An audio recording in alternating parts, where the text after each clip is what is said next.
अस्सलाम वालेकुम। तो इस वीडियो में हम बात करेंगे कि जो हमारा टेबल होता है, ये टेबल में जो हमारे पास डेटा होता है, हम उसको सॉर्ट कैसे कर सकते हैं या उसको ऑर्डर में कैसे ला सकते हैं। तो उसके लिए एक इसमें डेटा है जो हम यूज़ करेंगे। मैं आपको दिखा देता हूँ। Select all from purchase table semicolon. ये हमारे पास एक शॉपिंग का टेम्परेरी डेटा है जिसको हम यूज़ करेंगे प्रैक्टिस के लिए कि हम डेटा सॉर्ट कैसे कर सकते हैं। तो उसके लिए हमें इस डेटा को किसी भी एक कॉलम वाइज सॉर्ट करना पड़ता है। ये हमने पहले सीखा था कि हम इस डायरी की जगह कॉलम्स के नाम देकर हम उनको अलग अलग डाटा कैसे उसमें से फैच करवा सकते हैं। स्टारिक यूज़ करेंगे तो हम सारे कॉलम्स देख सकते हैं, वरना हमें वन बाय वन कॉलम्स के नाम यहाँ पर टाइप करने पड़ते हैं। उसके अलावा अब हमें इसमें से अगर किसी भी डेटा को सॉर्ट करना है तो उसके लिए हमें एक कॉलम की ज़रूरत पड़ेगी। फॉर एग्ज़ाम्पल, मुझे आइटम नेम के हिसाब से डेटा सॉर्ट करना है कि पहले ए वाले नाम आए, फिर बी वाले, फिर सी वाले, फिर डी वाले, या मुझे क्वांटिटी के हिसाब से उसको सॉर्ट करना है कि सबसे पहले छोटे नंबर वाली वैल्यू आए, उसके बाद one by one larger values आए।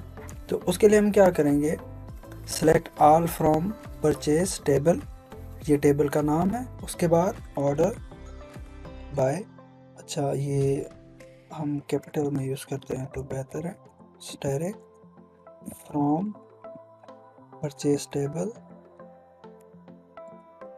Order by, column name, item name, semicolon.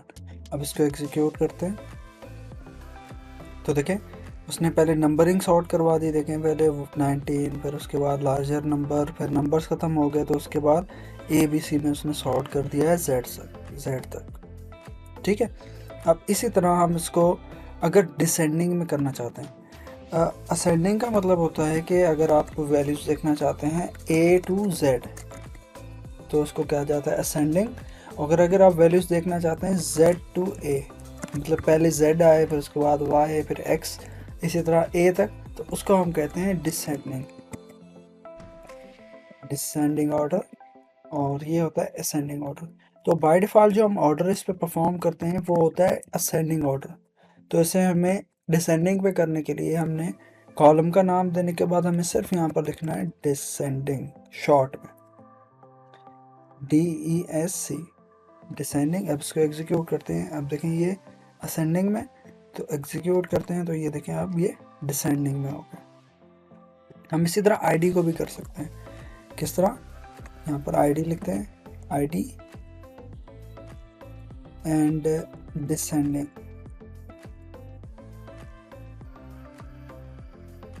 तो देखें ID पहले 10 आ रहा है, फिर 9, 8, इसी तरह 1 तक।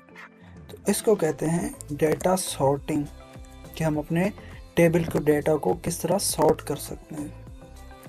और इसी के साथ हम वीडियो को ख़त्म करते हैं। अब नेक्स्ट वीडियो में हम सीखेंगे कि हम डेटा की डुप्लीकेशन कैसे ख़त्म कर सकते हैं, कि अगर हमारे पास एक कॉलम में मल्टीपल नेम्स रिपीट हो रहे हैं तो हम उसमें से सिंगल नेम सिंगल टाइम्स उससे कैसे फैच करवा सकते हैं।